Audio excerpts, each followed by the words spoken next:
Hello everyone. इस video में हम बात करेंगे यूटिलिटी सॉफ्टवेयर की। पिछले वीडियो में हमने जो वो एप्लीकेशन सॉफ्टवेयर की बात की थी और उससे पहले जो वो हमने पार्ट 1 में सिस्टम सॉफ्टवेयर के बारे में डिस्कस किया था। इसमें हम यूटिलिटी सॉफ्टवेयर के बारे में, जो कि थर्ड हमारा सॉफ्टवेयर है, यूटिलिटी सॉफ्टवेयर। तो ये जो वो इसका थर्ड पार्ट है। तो यूटिलिटी सॉफ्टवेयर के बारे में अगर मैं बताऊँ तो ये जो वो हार्ड डिस्क या एप्लीकेशन सॉफ्टवेयर हो या सिस्टम सॉफ्टवेयर है, तीनों पर जो वो ये काम करता है। मतलब कि जो यूटिलिटी सॉफ्टवेयर होते हैं वो हार्ड डिस्क में जा सकते हैं, एप्लीकेशन सॉफ्टवेयर में जा सकते हैं और सिस्टम सॉफ्टवेयर में जा सकते हैं। जो आपने एंटीवायरस नाम सुना है, ANTIVIRUS, एंटीवायरस भी एक यूटिलिटी सॉफ्टवेयर में ही आता है। एक आता है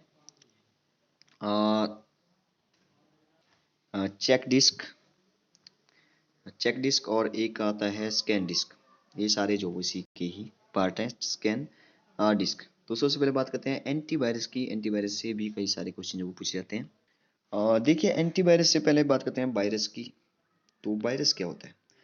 वायरस की अगर हम बात करें तो वायरस जो वो ऑथेंटिकेशन जो वो एक कोड होता है। ये जो वो कुछ इस तरह से बिहेव करता है जैसे कोई हमारे पास XYZ जो वो कोई फाइल है। ये जो वो ऐसे बिहेव करेगा कि इसी फाइल का जो वो, जैसे इसमें जो वो आ गया तो ये इस तरह से बिहेव करेगा कि इसी फाइल का जो वो एक पार्ट है। इसी फाइल का मान लो, जैसे यहाँ पे एक और फाइल है जैसे कि PDF, ठीक है, .pdf। तो ये जो वो इसके साथ मिल जाएगा। इसके साथ जैसे ही मिलेगा तो ये बिल्कुल वैसा नहीं रहेगा, वो जो वो कुछ इस तरह से बन जाएगा .xpz, ठीक है। तो ये जो वो कुछ इस तरह से काम करता है। मतलब कि दूसरी फाइल के अंदर अगर ये आ जाए तो जो वो कुछ इस तरह से बिहेव करता है कि मान लो वो उसी का ही पार्ट है, ठीक है। तो ये जो वो फाइल का जो फॉर्मेट सिस्टम है वो ही चेंज कर देता है। तो वायरस क्या हुआ? वायरस एक कोड है। वायरस एक प्रोग्राम की तरह काम कर रहा है। प्रोग्राम है तो वो एक सॉफ्टवेयर है, ठीक है। प्रोग्राम है तो एक सॉफ्टवेयर है। देखिए, वायरस एक कोड है, ऑथेंटिकेशन, और वायरस एक प्रोग्राम हुआ, प्रोग्राम से बनेगा फिर सॉफ्टवेयर। तो वायरस एक सॉफ्टवेयर है, प्रोग्राम भी है और एक कोड भी है।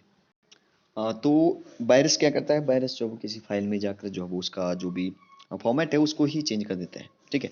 तो इसके वायरस क्या है? वायरस एक कोड है। तो इस कोड को जो वो डिकोड करने के लिए या वायरस को जो वो खत्म करने के लिए जो वो किसकी जरूरत पड़ी? फिर पड़ी एंटी वायरस की, ठीक है। ये क्या करेगा? ये उस कोड को जो वो खत्म करेगा।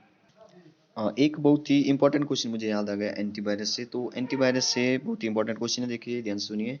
कि एंटीवायरस जो वो किस, जो ये एंटीवायरस भी एक सॉफ्टवेयर है, तो BIOS के साथ जो वो कौन सा सॉफ्टवेयर, एकमात्र सॉफ्टवेयर जो कि रन करता है, तो वो है एंटीवायरस जो वो BIOS के साथ जो वो रन करता है। देखिए, जब आप अपने कंप्यूटर या आपने जो वो लैपटॉप को ऑन करते हैं, अगर आपके पास एंटीवायरस है तो जैसे जैसे आप ऑन करेंगे तो उसके साथ साथ ही ये काम करना शुरू करेगा। BIOS मतलब कि ये भी जो वो कंप्यूटर को ऑन करने में मतलब को ऑन करने का ही एक प्रोसेस है, जिसमें कि रीड ओनली मेमोरी जो वो काम करती है साथ साथ में। तो ये एंटीवायरस जो वो एकमात्र ऐसा सॉफ्टवेयर है जो कि इसके साथ काम करता है। आपने जो वो कंप्यूटर को जैसे या लैपटॉप को जैसे ही ऑन किया होगा, आपके पास अगर एंटीवायरस होगा तो आपके पास जैसे ही सबसे पहले ऑन होगा तो वहाँ पे दिखेगा कि वायरस इतना है, मतलब कि वो स्कैन करेगा आपकी जो कंप्यूटर है उसको सारा स्कैन करेगा और टाइम लगाएगा थोड़ा सा, और बाद में आपको ऑप्शन देगा दो तीन कि इसको डिलीट करें, इसको ऐसा करें, ठीक है, मूव करें इसको। तो ऐसे जो वो आपके पास ऑप्शन मिलते हैं। तो ये जो वो एंटीवायरस BIOS के साथ जो वो काम करता है। तो एंटीवायरस आपसे अगर सिंपल सा क्वेश्चन आया पेपर में तो ऐसे पूछ सकता है, जैसे कि आपका JOA का एग्जाम है तो उसमें जो वो अगर ऐसा पूछा जाए कि एंटीवायरस जो वो कौन सा सॉफ्टवेयर है, तो एक तो बात आ गई कि ये जो वो यूटिलिटी सॉफ्टवेयर है, ठीक है। ये जो वो कौन सा सॉफ्टवेयर है? यूटिलिटी सॉफ्टवेयर है। एक और हमने दो चीज़ें और पढ़ी थी, जैसे कि चेक डिस्क, और एक और था स्कैन डिस्क, ठीक है, SCAN स्कैन डिस्क, ठीक है। ये दो और पढ़े थे। अगर हम चेक डिस्क की बात करें तो ये जो वो हार्डवेयर पर जो वो ये काम करता है। मतलब कि हार्डवेयर से रिलेटेड जितनी भी हेल्थ कंडीशन होगी, ठीक है, हार्डवेयर की जो भी हेल्थ कंडीशन होगी उसको जो वो ये चेक करता है। और स्कैन डिस्क जो वो सॉफ्टवेयर से रिलेटेड जो भी प्रॉब्लम होगी उनको ये चेक करेगा, ठीक है। तो याद रखिए, चेक डिस्क जो वो हार्डवेयर की प्रॉब्लम को बताएगा और स्कैन डिस्क जो वो सॉफ्टवेयर की प्रॉब्लम को बताएगा। इसको भी आप याद रखिए। तो हमने जो वो सिस्टम सॉफ्टवेयर में जो वो एप्लीकेशन सॉफ्टवेयर, सिस्टम सॉफ्टवेयर और यूटिलिटी सॉफ्टवेयर के बारे में जो वो डिस्कस कर लिया है। देखिए यूटिलिटी सॉफ्टवेयर में जो चेक लिस्ट है वो सॉरी चेक लिस्ट नहीं, चेक डिस्क, ठीक है, चेक डिस्क है वो जो वो हार्डवेयर से रिलेटेड प्रॉब्लम को चेक करेगा, और स्कैन डिस्क जो वो सॉफ्टवेयर से रिलेटेड प्रॉब्लम को बताएगा। तो चलिए इससे रिलेटेड जो वो कुछ क्वेश्चन डिस्कस करते हैं। तो चलिए देखते हैं यहाँ पर जो वो क्वेश्चन लेते हैं एक। अगर आप वीडियो को अच्छे से देख रहे हैं तो अगर जैसे जैसे मैं क्वेश्चन बताऊंगा तो इसका आंसर आप मन में सोचिए कि इसमें से कौन सा हो सकता है। जैसे फर्स्ट क्वेश्चन मैं पूछ रहा हूँ कि वर्ड एम एस वर्ड जो वो किसका एग्जाम्पल है। एम एस वर्ड किसका एग्जाम्पल है, तो आपके पास ऑपरेटिंग सिस्टम आएगा, प्रोसेसिंग डिवाइस या कुछ भी और आ सकता है, या एप्लीकेशन सॉफ्टवेयर जिसका कि हमने बात की एप्लीकेशन सॉफ्टवेयर, ऑपरेटिंग सिस्टम की बात की हमने, या ऐसे जो वो कुछ ऑप्शन आपको दे सकता है। देखिए कुछ ऐसे भी ऑप्शन आ सकते हैं कि ये एक इनपुट डिवाइस है, ठीक है। आपको पता है कि एम एस वर्ड जो वो हमने अभी पढ़ा कि एक कैसा सॉफ्टवेयर है, ठीक है, एप्लीकेशन सॉफ्टवेयर है या ऑपरेटिंग सिस्टम है। तो आप बताइए कि एप्लीकेशन सॉफ्टवेयर है, ऑपरेटिंग सिस्टम है, इन दो में से ही कोई एक होगा। तो ये है एक एप्लीकेशन सॉफ्टवेयर, ठीक है, एप्लीकेशन सॉफ्टवेयर, ठीक है, A P application A S sorry application software. तो एम एस वर्ड क्या है, एप्लीकेशन सॉफ्टवेयर है। एक और क्वेश्चन मैं आपसे पूछता हूँ कि जैसे आपको अगर पूछा जाए कि इनमें से जैसे कुछ एग्जांपल दिए होंगे, जैसे कि मैंने यहाँ पे लिखा विंडोज, मैंने लिखा first option Windows, second option लिखा मैंने LINUX लिनक्स लाइनेक्स, और थर्ड है यूनिक्स यूनिक्स, और एक ऑप्शन है आपके पास कि सेकंड और थर्ड दोनों, बोथ सेकंड और थर्ड बोथ। आपको पूछा गया है कि इनमें से which operating system is known open source software. Open source के बारे में हमने पढ़ा था कि ओपन सोर्स क्या होता है, जो कि इजीली मार्केट में अवेलेबल होता है, ठीक है, फ्रीली अवेलेबल होता है। तो वो है हमारा लिनक्स। लिनक्स क्योंकि जो वो यूनिक्स का ही एक पार्ट है, तो लिनक्स और यूनिक्स जो वो दोनों हो जाएंगे। तो इसका जो सही आंसर हो जाएगा वो हो जाएगा 2 और 3। चलिए एक और क्वेश्चन मैं आपसे पूछता हूँ, इसका भी आप आंसर मन में सोचिएगा। अगर आपने फिर मैं इसका आंसर भी साथ साथ में बता रहा हूँ तो इसको भी आप ऐसे लीजिएगा, क्विज के जैसे लीजिएगा कि आपका क्विज चल रहा है, ठीक है। मैं क्वेश्चन पूछ रहा हूँ, मैं लिख नहीं रहा हूँ अच्छे से, तो आप सुनिए ध्यान से, ठीक है। तो आपसे पूछा गया कि कुछ एग्जाम्पल कुछ ऑप्शन दिए होंगे होंगे आपको, तो वहाँ पे पूछा गया होगा कि सिस्टम सॉफ्टवेयर का एग्जाम्पल, ठीक है, सिस्टम सॉफ्टवेयर के बारे में पूछ रहा है, सिस्टम सॉफ्टवेयर के बारे में पूछ रहा है। तो कुछ एग्जांपल दिए गए हैं, आपने बोलना है कि सिस्टम सॉफ्टवेयर जो वो कौन सा है। तो जैसे दिया है एम एस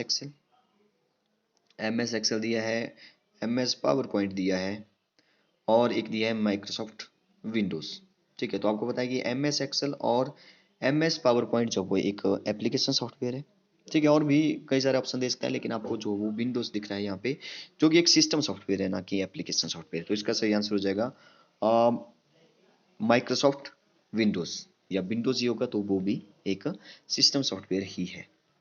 चलिए एक और क्वेश्चन मुझे याद आ गया। तो जैसे आपसे पूछा गया कि एक वर्ड प्रोसेसर जो वो, ठीक है, word processor is a computer program for, मतलब कि जो वर्ड प्रोसेसर होता है, वर्ड प्रोसेसर जो होता है वो जो वो प्रोग्राम होता है एक, तो वो किसके लिए होता है। तो ऑप्शन भी आपके पास होंगे, जैसे कि राइटिंग के लिए, सेकंड ऑप्शन है प्रिंटिंग के लिए, थर्ड ऑप्शन है कुछ भी स्टोरिंग इन्फॉर्मेशन के लिए, ठीक है, स्टोरिंग इन्फॉर्मेशन के लिए है। तो आप बताइए कि एक वर्ड प्रोसेसर जो वो जो कंप्यूटर का प्रोग्राम है तो वो किसके लिए होता है। तो देखिए प्रिंटिंग के लिए तो नहीं हो सकता, ठीक है, स्टोरिंग इन्फॉर्मेशन के लिए भी नहीं होता है वो, तो वो होता है राइटिंग के लिए। तो ये भी क्वेश्चन जो वो जितने भी मैं यहाँ पे क्वेश्चन बता रहा हूँ वो या तो पहले पूछे जा चुके हैं या बहुत ही इंपॉर्टेंट है, उनके जो वो आने के चांसेस जो वो 50 से एबव है, ठीक है। तो एक वर्ड प्रोसेसर जो वो राइटिंग का काम करता है। चलिए पावर पॉइंट जो हमने पढ़ा, ठीक है, तो उसके उससे एक क्वेश्चन लेते हैं। जैसे कि आपको पूछा गया कि सेल, रो और कॉलम किस में होते हैं। तो आपको पता है कि सेल किस में होते हैं और रोज किस में होती है और कॉलम किस में होती है। आप बोलेंगे आपके पास ऑप्शन है जैसे कि स्प्रेडशीट, और ऑप्शन है आपके पास, कई सारे ऑप्शन है, वर्ड प्रोसेसर है आपके पास ऑप्शन। आपको पता है वर्ड प्रोसेसर में तो ऐसा कुछ नहीं होता है, ठीक है, सेल्स रोज और कॉलम। तो आपके पास ऑप्शन है स्प्रेडशीट, वर्ड प्रोसेसर, और एक है कंप्यूटर डेटाबेस। तो देखिए अगर आपको रोज और कॉलम की ही बात की जाए तो ठीक है स्प्रेडशीट। अब अगर आपको ऐसे पूछा जाए कि किसमें जो वो सारे इंक्लूड होते हैं, जैसे कि सेल्स हो गए, सेल हो गए, रोज हो गए और कॉलम हो गए। सेल की हमने बात की थी, ऐसे जो वो बॉक्सेस सेल कहलाते हैं, ठीक है। तो इसका जो सही आंसर है वो हो जाएगा कंप्यूटर डेटाबेसेस, जो वो इंक्लूड करता है सेल, रोज और कॉलम। तो इसको आप याद रखिए। अगर आपके पास ये ऑप्शन में नहीं है कंप्यूटर डेटाबेस, तो वो ये होगा कि स्प्रेडशीट, ठीक है, या वर्कशीट। देखिए यहाँ पर इस क्वेश्चन में जो भी ऑप्शन दिए गए थे, जैसे कि इलेक्ट्रॉनिक स्प्रेडशीट दिया है ऑप्शन। तो इलेक्ट्रॉनिक जो भी स्प्रेडशीट होता है, ठीक है, इलेक्ट्रॉनिक स्प्रेडशीट मान लो ऑप्शन में दिया है। तो इलेक्ट्रॉनिक स्प्रेडशीट के नाम की कोई चीज़ नहीं होती जिसमें कि सेल्स, रोज और कॉलम होते हैं। तो मैं जाऊँगा कहाँ पर, कंप्यूटर डेटाबेसिस पर, ठीक है, कंप्यूटर डेटाबेसिस पर। तो this is the end of videos. अगर आपको वीडियोस अच्छी लगी है तो लाइक करिए, सब्सक्राइब करिए, शेयर भी करिए। Okay, thank you.